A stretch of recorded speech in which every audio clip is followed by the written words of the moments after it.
Hey everybody, Mario here, otherwise known as Whitehome on the interwebs, and welcome to another edition of the Reboot Review. So I got 5 comics on the week of November 2nd, 2011, so let's check them out. Let's start off with Green Arrow, number 3. Oh look, it's Green Arrow, number 3. Oh look, there goes Green Arrow, number 3. That's pretty much the only way to describe this issue. It happened. That's really all I can say about this. I mean, there's nothing even remotely redeeming about this issue. This issue ties up the story arc with Green Arrow and all those young punks, villains that are trying to become reality stars by killing a superhero.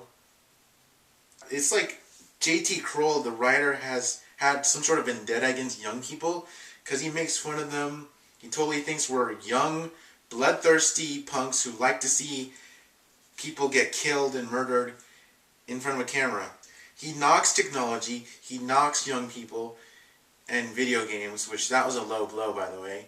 And the worst part is that when it's all over, nothing happens. It just ends. And you're like, wait, what? I was still reading the fight. How the hell did this end already? There's nothing interesting here. There's nothing interesting here. I don't even know why I bought the 3rd issue, honestly. I should have dropped it after the first, because I wasn't even interested in Green Arrow back then. But here we are. I just had to see the wrap-up as to the evils of reality villains, I guess. Although, to be perfectly honest, and I think I mentioned this before, if I really wanted to see the evils of reality television, could have just turned on the MTV there. So yeah, this is, I'm done with Green Arrow. Consider this dropped. Next. Alright, now we go to Red Lanterns, number 3. Alright, I gotta admit, I really wasn't a big fan of Red Lanterns when it premiered its first issue. But here I am, picking up issue 3, and I'm enjoying this. I'm intrigued by it. Obviously, they're trying to make sure that Atrocitus and his Red Lanterns aren't a one-note villain, group of villains. But here they're trying to turn them into something. Atrocitus wants the Red Lanterns to be a force of vengeance. The problem is that everyone else in the Corps is so blinded by rage that they're like, "Arr, guy, rage." So Atrocitus is like, okay, I need to make somebody else not stupid by rage, and they can be my number 2. And the person that they pick, well, spoiler.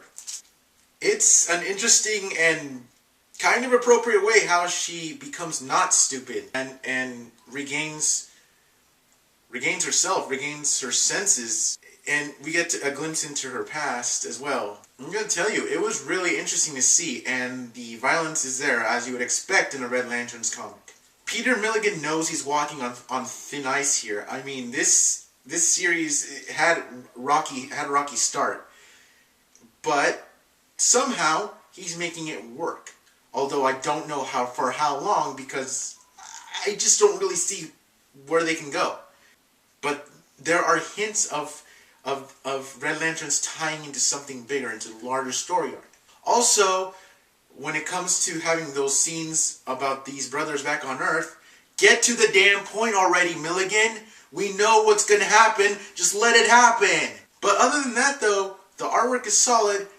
It's very appropriate, both the storyline and the violence. Not like stupid violence like Deathstroke. It fits into the plot, which is okay with me. I'm actually rather curious to see what issue 4 has to bring and how things will play out for the Red Lanterns. So, if you want something different from the Green Lantern stuff, I would suggest give Red Lanterns a try. Next up, Justice League International, number 3. Here's another series that I was highly skeptical about when its first issue appeared. But here I am in the 3rd issue, and I'm like, what happens? What happens? Now, I'm still a little bothered by the fact that a first stringer like Batman is in here. But I suppose he's kind of the voice of guidance, and usually a reason. So, fine. He's a rogue element in the UN-sanctioned team. Fine. Alright, I will accept it for now. What exactly is going on here? Who are the signalmen? How the hell did they remain undetected on the planet for so long? And who is that evil alien that's up in orbit waiting to make his move? And will JLI, who, by the way, want to remind you, is being led by Booster Gold, how will they ever come together and defeat this menace? The artwork, well, it works. It's great. It's got the light tones because of the team, but it works in this case. It's like, they're not making it kind of dark, like Justice League Dark, and they're not using the traditional colors that we see in regular mainstream Justice League. Here it's like, yep, we know we're the Beast Squad, but you know what? We kick just as much ass as the other Justice League teams. And that's really what JLI is all about. I'm actually really excited. Now, without spoiling anything for you, the Signal Men, wait until you get a load of them, and you're going to be wondering how. All those questions I asked a minute ago, you're going to be asking those questions as well. Overall, the team's coming together, they're doing their thing, and I can't wait to see how this plays out in issue 4. Next up, Action Comics, number 3.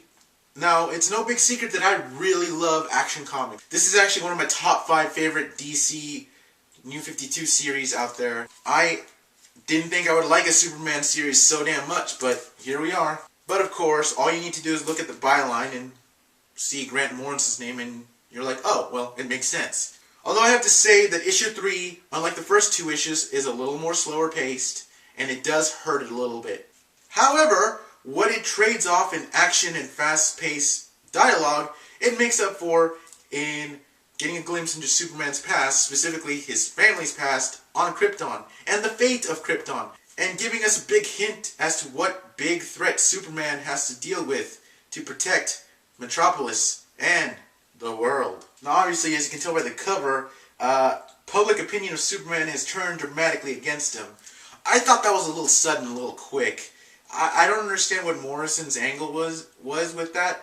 Obviously, it's not going to last forever, because by reading the Superman comics where it takes place in the present day, you can tell that, well, people just aren't treating Superman like that at that point. So this is actually a temporary maneuver, and I really hope it makes sense. Otherwise, I'm not seeing the point behind the hate for Superman. The artwork's still pretty solid. Although it's not Rags Morales is doing the artwork, he's actually stepping out for a little bit. Gene Ha's artwork is similar, and you really don't even notice the changes unless you really give it a good hard look. Now, I'm not going to spoil much, but let's just say that those things that effed up Krypton in the issue, they make it to Earth. So the stakes are obviously going to get high, and I'm excited. I'm really excited. Yes, this issue was slow, a little bit too slow for my taste, but it is still a solid issue. It is still up there in the top 5 comic series going on in DC right now. I can't wait to see what issue 4 brings. Seriously, I can't wait. And I really hope that Superman can bring that level of excitement that Action Comics brings to me every month. Superman's good, but this is better. And finally, my pick of the week. You're not going to believe this. It's not Action Comics. It is Detective Comics number 3. Detective Comics is picking up speed really fast. Now, I know a lot of us had some doubts about Tony Daniel's skill for writing, but I think he's worked out the kinks at this point. You hardly see any terrible monologue or dialogue at all. In fact, most of the monologue that Batman says is actually pretty useful and not just wild tangents. Also, I just want to say that, yeah, the doll maker might remind you of some other Bat villains from the past, but to me, it feels fresh, and the fact that he's got a whole gang of freaky-looking goons with him, and one goonette, I think makes the threat very real to Batman. I didn't really appreciate the whole Gordon's been kidnapped, let's rescue him angle, because I'm pretty sure it's been done to death many times in the past. But, hey, I guess whatever they need to ramp up the excitement, right? In this case, I will allow it. Although I did not appreciate the confirmation that issue 3 gave me about issue 2's cliffhanger ending being a red herring, because it really, really is. Boo. Still, despite that little gripe I have about Detective Comics, it's a pretty solid, pretty exciting comic. Does anyone remember the old Daffy Duck cartoon where he's reading a Dick Tracy comic and he's getting all, oh my gosh, look out Dick, it's a trap, rah, and all excited, and he's like, oh man, I can't wait, it's Dick Tracy's awesome. Well, that's kind of how I felt when I read Detective Comics. Man, I was reading it and I was getting all excited and stuff because there was a part where Batman was clearly walking into a trap, and you just, when you first saw somebody that looked innocent but really wasn't basically being a part of that trap, you were like, no, Batman, no, the trap. Issue three's cliffhanger ending is more of a WTF, but I'm actually looking forward to see how that's even possible and how it plays out in issue 4. So well done, Tony Daniel. You certainly worked out the kinks. I'm looking forward to issue 4. Alright guys, that about does it for now. Alright, as always, if you have any comments or video responses, boof, leave them down below. I will read them and more than likely get back to you. Alright, well, I'm going to go and do my thing. I'll see you guys around. Live nerdcore. Y2M out.